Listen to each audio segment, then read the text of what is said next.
तुम्हारे बड़े भाई के पास ईश्वर का दिया सब कुछ है। धन दौलत संपत्ति की उन्हें कोई कमी नहीं। वो फिर भी आपकी मदद नहीं करते। कभी यह भी मालूम करने की कोशिश नहीं करते कि मेरा छोटा भाई कैसा है, अपना जीवन बिता रहा है कैसे। आज के जमाने में कोई भी किसी की मदद नहीं करता है, चाहे वह सगा भाई ही क्यों ना हो। बड़े भाई को सब पता है कि मेरे पास धन के नाम पर कुछ भी नहीं है और एक वक्त की रोटी भी जुटा पाना बहुत मुश्किल है। तुम्हारे भैया बहुत ही निर्दयी हैं। जो व्यक्ति अपने भाई की मजबूरी नहीं समझ सकता, और इससे बड़ी क्या निर्दयता होगी। परसों तुम्हारी बुआ आई थी। तुम्हारे भाई ने उसे पाने तक के लिए नहीं पूछा, बल्कि उन्होंने बुआ से कहा, तुम मुझसे मिलने नहीं आई हो, बल्कि मेरे दौलत की वजह से आई हो। अरे, तुम्हारे भाई की बात सुनकर बुआ रोने लगी और फिर अपने घर जाने लगी। मैं किसी तरह समझाकर अपने घर ले आई। तुमने बहुत अच्छा किया बबीता, जो बुआ जी को यहाँ ले आई। दरअसल घिसवा का बड़ा भाई मुकेश बहुत ही कंजूस और लालची था। उसे सिर्फ अपनी दौलत और खुद से मतलब था। वो गरीब लोगों को कुछ नहीं समझता। एक दिन गांव में एक बूढ़ा आदमी आया। उसने जब मुकेश का आलीशान घर देखा तो वह बूढ़ा आदमी मुकेश के घर चला गया।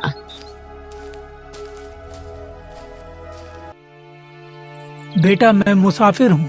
मैं बहुत लंबा सफर करके आया हूँ, इसीलिए मैं बहुत थक गया हूँ और भूखा भी हूँ। क्या तुम मुझे एक दिन के लिए अपने घर में रख सकते हो?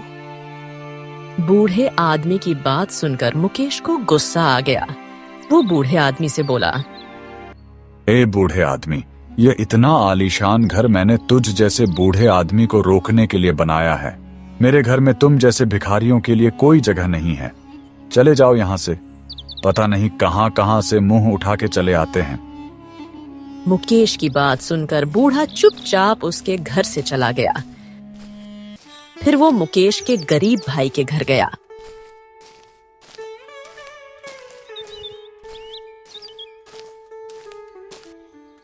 कहिए बाबा जी, क्या काम है आपको?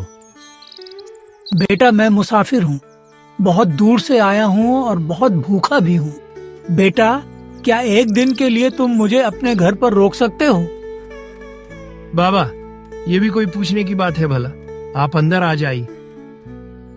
बूढ़ा आदमी अंदर चला जाता है। फिर घिसवा उसे खाना खिलाता है। खाना खाने के बाद वो बूढ़ा व्यक्ति कहता है, बेटा, तुम बहुत भले हो। मेरे एक बार कहने पर ही तुमने मुझे अपने घर में रोक लिया।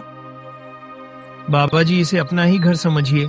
आप यहाँ पर जितने दिन चाहे उतने दिन रह सकते हो। भीसवा की बात सुनकर बूढ़ा बहुत खुश होता है। बेटा, मुझे तो सिर्फ आज रात तुम्हारे घर रुकना है। सुबह होते ही मैं चला जाऊंगा। दरअसल बेटा, मैं इस गांव में एक जरूरी काम के लिए आया हूँ।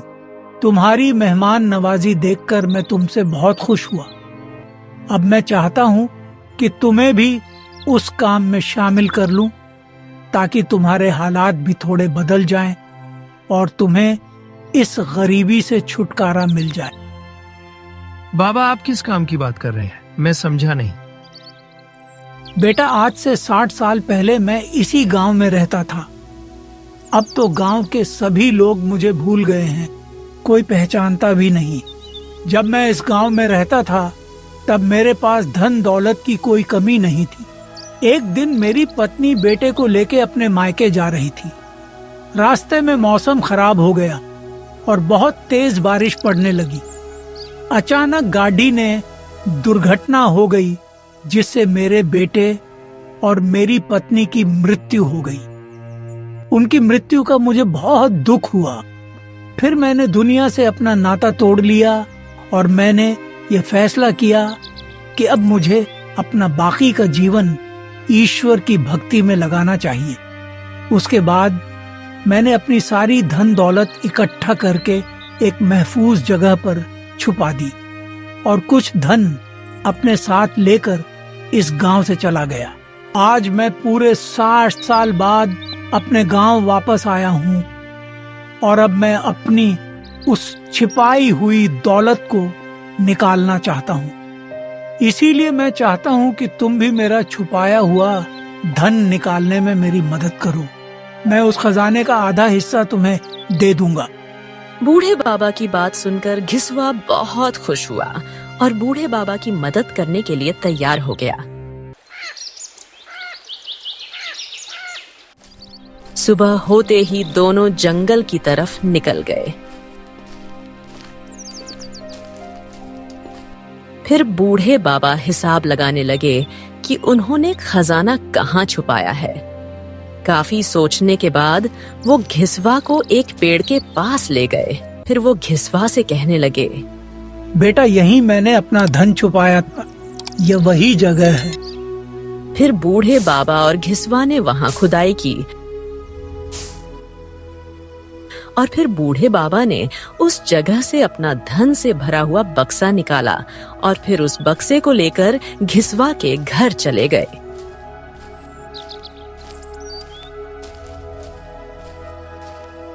जब घर जाकर उन्होंने बक्सा खोलकर देखा तो उसके अंदर बहुत सारे सोने के सिक्के थे। इतने सारे सोने के सिक्के एक साथ देखकर घिसवा हैरान रह गया। फिर बूढ़े बाबा घिसवा से बोले, बेटा, इन सिक्कों में से आधे तुम रख लो और आधे मुझे दे दो। घिसवा ने आधे सोने के सिक्के बूढ़े बाबा को दे दिए और आधे खुद अपने पास रख लिए। बाबा, आपकी वजह से आज मेरी गरीबी दूर हो जाएगी। समझ नहीं आ रहा है कि आपका शुक्रिया अदा कैसे करूं। आप मेरे लिए ईश्वर से कम नहीं हो। इस मुसीबत वक्त में आपने मेरी मदद की। बेटा, जो होता है ईश्वर की मर्जी से ही होता है। उसकी मर्जी के बगैर कुछ नहीं होता। अब तुम इन सोने के सिक्कों का बड़ी सावधानी से उपयोग करना। ऐसा ना हो कि तुम किसी मुसीबत में फंस जाओ, क्योंकि इस वक्त तुम्हारे पास काफी धन है। तुम लोगों की नजरों में मत आना, वरना वो सोचेंगे कि घिसुआ के पास इतना धन कहां से आ गया।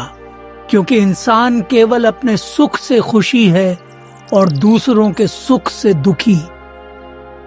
ठीक है बाबा, जैसा आप कहो मैं वैसा ही करूंगा। मैं किसी को पता नहीं चलने दूंगा कि मेरे पास इतना धन है। बेटा, मेरे हिस्से का धन भी तुम ही ले लो। अब मैं बुढ़ापे में इन सिक्कों का क्या करूंगा? ना तो मेरा कोई बेटा है और ना ही परिवार। बाबा, ऐसा मत कहिए। मैं हूं ना आपका बेटा। हमारे परिवार को अपना ही परिवार समझिए। बेटा, अभी जंगल में एक जगह और है जहां मैंने और भी खजाना छुपा रखा है। मैं कुछ महीने के बाद दोबारा आऊंगा, तब मैं उस खजाने को निकालूंगा। अभी मुझे जरूरी काम है, इसीलिए अब मैं जाना चाहता हूँ।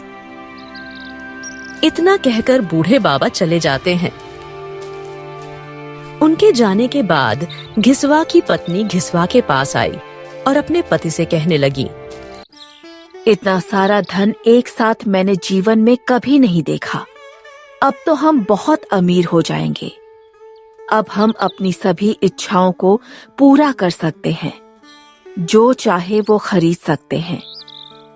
बबीता, हमें अपना धन इस तरह खर्च करना होगा जिससे किसी को पता ना चले, वरना हम पर मुसीबत आ सकती है।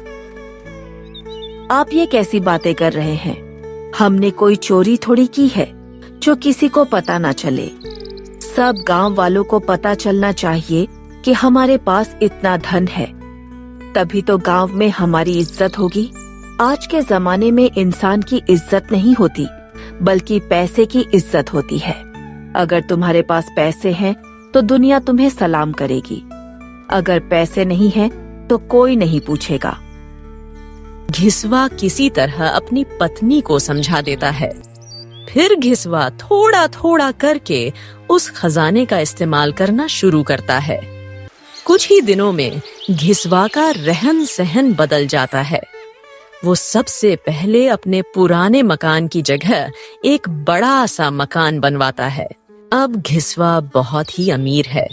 इतना अमीर होने के बावजूद भी उसके मन में बिल्कुल भी घमंड नहीं था, बल्कि वह साधारण व्यक्ति की तरह ही रहता। घिसवा अपने दरवाजे पर आने वाले गरीब और दीन दुखियों की धन देकर सहायता करता। अब गांव के लोग घिसवा का बहुत सम्मान करने लगे, लेकिन उसका बड़ा भाई उसकी अमीरी से बिल्कुल खुश नहीं था। मुकेश एक दिन अपनी पत्नी से बोलता है, मेरी समझ में नहीं आ रहा है, आखिर घिसुआ इतना मालदार कैसे हो गया? अब तो गांव वाले इसकी बहुत इज्जत करते हैं। इसमें जरूर कोई राज की बात है, वरना ऐसे रातों रात कौन मालदार होता है? हमें तुम्हारे भैया की मालदारी का राज मालूम करना होगा। मैं आज किसी काम के बहाने से तुम्हारे भाई के घर जाऊंगी और फिर मालूम करके आऊंगी कि आखिर उसकी मालदारी का क्या राज है। अगले दिन ललिता घिसवा के घर चली जाती है।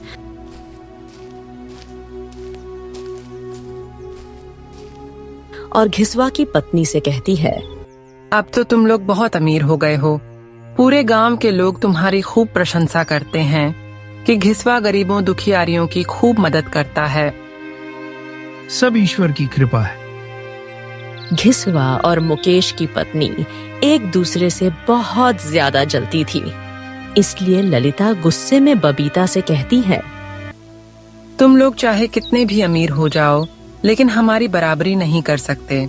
तुम रहोगे तो भिखारी के भिखारी ही। ललिता की बात सुनकर बबीता को बहुत गुस्सा आ जाता है। फिर वो गुस्से में कहने लगती है, तुम समझती क्या हो कि हमारे पास थोड़ा धन है? अरे अभी तो हमारे पास बहुत धन है। इतना धन है कि हम तुम्हारी हवेली, जमीन, सब कुछ खरीद सकते हैं।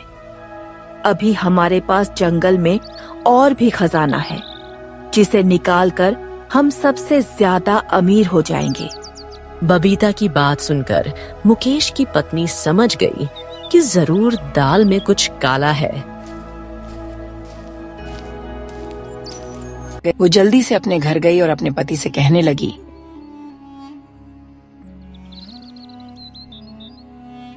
तुम्हारे भाई के हाथ कोई खजाना लगा है, जिससे वो इतना अमीर हो गया। उसकी पत्नी कह रही थी कि अभी हमारे पास जंगल में बहुत खजाना है, जिसे निकालकर हम सब अमीर हो जाएंगे। अब हमें कैसे भी करके उस खजाने का पता लगाना होगा, जिसकी बात बबीता मुझसे कर रही थी। अरे वो खजाना हमारे हाथ लग गया ना, तो फिर गांव में क्या आसपास के गांव में भी कोई हमसे अमीर नहीं होगा। अपनी पत्नी की बात सुनकर मुकेश हैरान हो गया। फिर वो अपनी पत्नी से बोला, कहीं बबीता तुमसे झूठ तो नहीं बोल रही थी कि जंगल में खजाना है? नहीं, वो झूठ नहीं बोल रही, वो बिल्कुल सच कह रही थी, क्योंकि वो मुझे नीचा दिखाना चाहती है। लेकिन उस बेवकूफ को पता नहीं कि अब उस खजाने को हम उससे पहले निकाल लेंगे। ललिता, जंगल से खजाना ढूंढकर निकालना इतना आसान नहीं है जितना तुम समझ रही हो। इतना बड़ा जंगल है, हम कहाँ उस खजाने को ढूंढते फिरेंगे। हमें समझदारी से काम लेना होगा।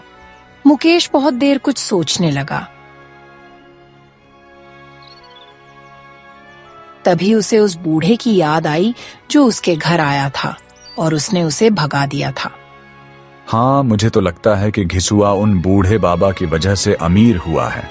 जरूर उस बूढ़े आदमी ने ही घिसुआ को उस खजाने के बारे में बताया है, क्योंकि वो बूढ़ा आदमी उस दिन से पहले कभी हमारे गांव में नजर नहीं आया था और उसके यहाँ से जाने के बाद ही घिसुआ इतना अमीर हुआ है। अब हमें घिसुआ पर हर वक्त। इसी तरह कई दिन गुजर गए। फिर एक दिन वो बूढ़ा दोबारा उस गांव में वापस आया। उस बूढ़े बाबा को देखते ही मुकेश सतर्क हो गया और बूढ़े की हरकत पर नजर रखने लगा।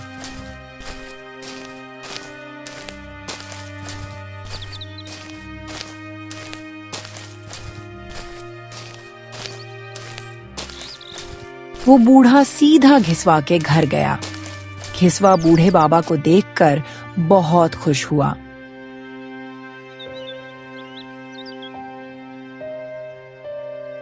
बेटा, मैं अभी गांव के हालात मालूम करने आया हूँ।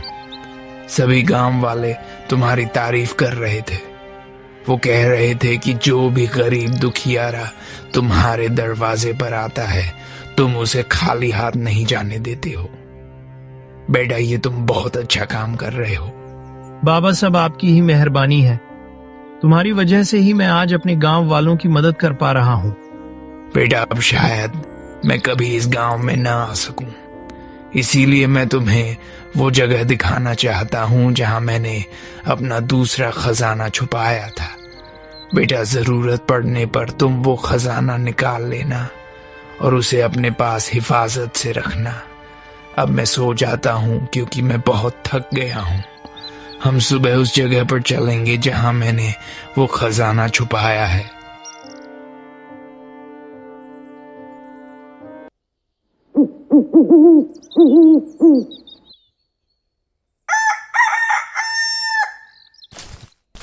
अगले दिन बूढ़ा बाबा और घिसवा जंगल की ओर निकल पड़ते हैं। मुकेश उन पर नजर लगाए बैठा था, इसलिए वो भी उन दोनों का चुपचाप पीछा करने लगता है। फिर बूढ़े बाबा जंगल में एक जगह रुकते हैं जहाँ 2 बड़े बड़े पेड़ थे। बेटा, यही वो जगह है जहां मैंने अपना दूसरा खजाना छुपाया है। जरूरत पड़ने पर तुम यहाँ से वो खजाना निकाल लेना। बेटा, इस जगह के बारे में किसी को पता नहीं चलना चाहिए। अगर खजाना किसी दूसरे आदमी के हाथ लग गया तो पता नहीं वह इसका किस काम के लिए इस्तेमाल करेगा। आप बिल्कुल भी चिंता मत करो, मैं किसी को भी इस जगह के बारे में मालूम नहीं होने दूंगा। मुकेश चुपचाप दोनों की बात सुन रहा था और मन ही मन बहुत खुश हो रहा था कि आज उसके हाथ इतना सारा खजाना लग जाएगा और फिर वो गांव का सबसे अमीर आदमी बन जाएगा।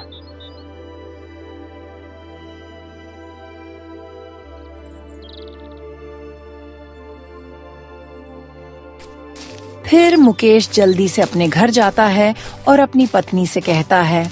अपने पति की बात सुनकर ललिता बहुत खुश हुई और बड़े घमंड से कहने लगी, ललिता, मुझे उस खजाने के बारे में पता चल गया जहां उस बूढ़े ने वह खजाना छुपाया है। मुझे उस जगह का पता चल चुका है। अब मैं कल रात को वो खजाना निकाल लाऊंगा और फिर बहुत अमीर हो जाऊंगा। अपने पति की बात सुनकर ललिता बहुत खुश हुई और बड़े घमंड से कहने लगी, अब हम इस पूरे गांव में सबसे ज्यादा अमीर होंगे। बस जल्दी से वो खजाना हमारे हाथ लग जाए, फिर देख लूंगी उस बबीता को भी। बड़ी लंबी लंबी बातें कर रही थी। ललिता अपने आप को बहुत अक्लमंद और होनहार समझती थी, लेकिन असल में वो बिल्कुल मूर्ख थी। वो जल्दी से बबीता के घर जाती है और उससे कहती है, अब तुम देखना, बस कुछ ही दिन की बात है, हम बहुत अमीर होने वाले हैं, क्योंकि मेरे पति को भी जंगल में खजाने का पता चला है, जिसे निकालकर हम लोग एक बार फिर से तुम लोगों से आगे निकल जाएंगे और फिर हमारी बराबरी कोई नहीं कर सकेगा। इतना कहकर ललिता इतराती हुई अपने घर वापस चली गई।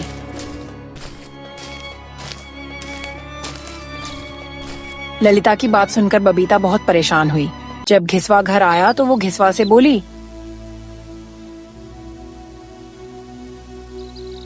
तुम्हारे बड़े भाई की पत्नी आई थी और वो बेवकूफ कह रही थी कि तुम्हारे भाई को भी जंगल में किसी खजाने के बारे में पता चल चुका है और वो भी जंगल से खजाना निकालकर हमसे ज्यादा अमीर हो जाएंगे। ये तुम क्या कह रही हो बबीता? आखिर मेरे भैया को जंगल के खजाने के बारे में कैसे पता चला? कहीं वह हमारी जासूसी तो नहीं कर रहे हैं? अपने पति की बात सुनकर बबीता अपनी बेवकूफी पर बहुत शर्मिंदा हुई, क्योंकि उसने ही ललिता को खजाने के बारे में बताया था। फिर वो अपने पति से बोली, स्वामी, मुझे माफ कर दो, मैंने ही तुम्हारी भाभी को जंगल के खजाने के बारे में बताया था। दरअसल ललिता ने मुझे नीचा दिखाने की कोशिश की थी। तब मैंने गुस्से में आकर उससे कह दिया कि हमारे पास बहुत धन है जो हमने जंगल में छुपा कर रखा है, उसे निकाल कर हम बहुत अमीर हो जाएंगे। बबीता की बात सुनकर घिसवा को बहुत गुस्सा आया। वो गुस्से में बबीता से बोला, बेवकूफी की भी हद होती है। मैंने तुमसे बड़ी बेवकूफ औरत आज तक नहीं देखी। अरे क्या जरूरत पड़ी थी तुम्हें खजाने के बारे में बताने की? मुझे लगता है बड़े भैया को उस जगह का पता चल गया है जहां वो खजाना छुपा हुआ है। मुझे कैसे भी करके आज ही वह खजाना वहां से निकाल कर किसी दूसरे स्थान पर रखना होगा। घिसवा रात होते ही उस खजाने को निकालने चल पड़ा।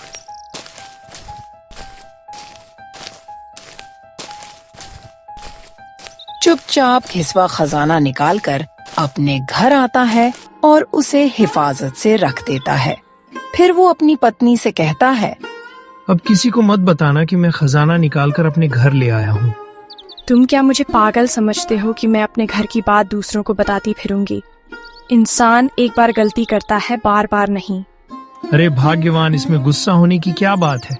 मैं तो बस तुम्हें समझा रहा था।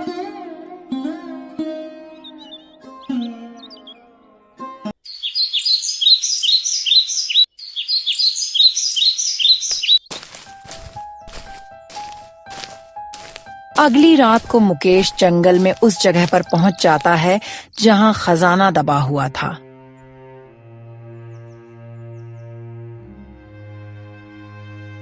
मुकेश ने जमीन की खुदाई शुरू की।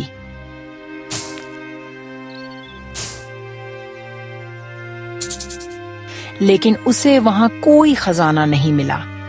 थक हार कर वो सोचने लगा, लगता है घिसुआ को मेरी इस हरकत के बारे में पहले ही पता चल चुका था, इसीलिए घिसुआ मुझसे पहले ही वह खजाना निकाल कर ले गया। मेरी हफ्तों की मेहनत बर्बाद हो गई। आखिर अब उसने वो खजाना कहाँ छुपाया होगा? मुकेश खजाने के बारे में सोच ही रहा था, जबकि दूसरी तरफ मुकेश की पत्नी घर पर अकेली थी। चोरों ने मौका देखकर मुकेश के घर पर हमला कर दिया। अरे भाई, लगता है आज बहुत माल हाथ लगेगा। ठीक कह रहे हो भाई, घर को देखकर तो ऐसा ही लगता है। अब तुम जल्दी से काम पर लग जाओ, हमें जल्दी से जल्दी माल समेटकर यहाँ से निकलना होगा।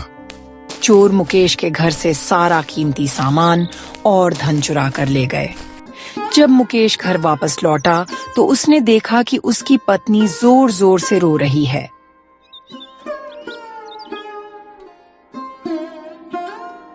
अरे ललिता, क्या हुआ? तू रो क्यों रही है? अरे सब कुछ बर्बाद हो गया जी, सब लुट गया। आपके जाने के बाद कुछ चोर घर घुस गए थे और वो सब कुछ चुरा कर ले गए। अब कुछ भी नहीं बचा जी। अपनी पत्नी की बात सुनकर मुकेश को ऐसा लगा जैसे उसके शरीर से जान निकल गई हो। फिर वो हिम्मत जुटाकर बोला, पर आप खाली हाथ क्यों लौट आए? आप तो जंगल से खजाना निकालने गए थे ना?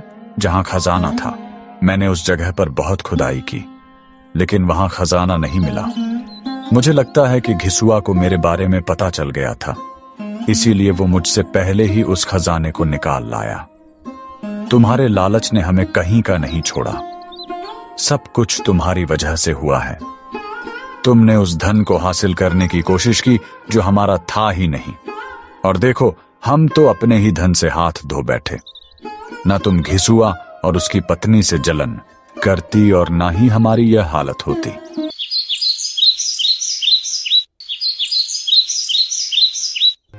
दोनों पति पत्नी अपने धन का काफी दिनों तक दुख मनाते रहे। मुकेश ने तो चिंता की वजह से खाना पीना भी छोड़ दिया था, जिससे वो बीमार पड़ गया। उसके घर में इतने पैसे नहीं थे कि वो अपना इलाज करवा सके। लेकिन जब ये बात घिसवा को पता चली कि उसका बड़ा भाई बीमार है, तो वो दौड़ा दौड़ा आया। भैया, आपकी ये हालत कैसे हुई? आपने मुझे क्यों नहीं बताया कि आपके पास इलाज के लिए पैसे नहीं है? अपने भाई की बात सुनकर मुकेश की आंखों से आंसू आ गए।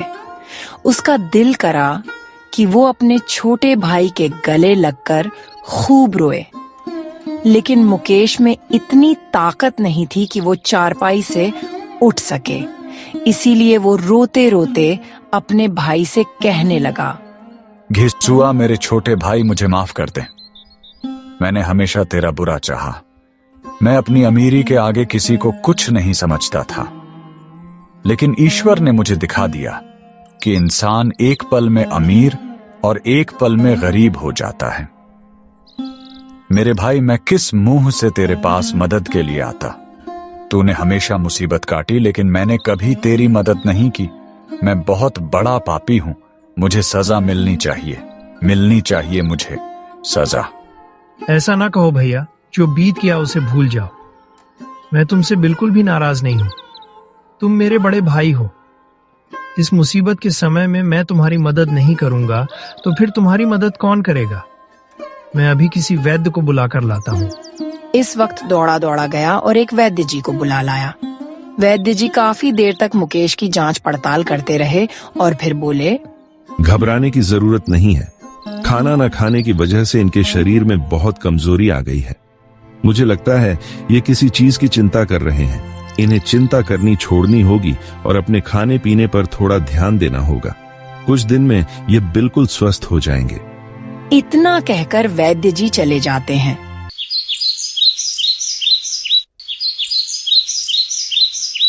कुछ दिन में मुकेश भी स्वस्थ हो जाता है।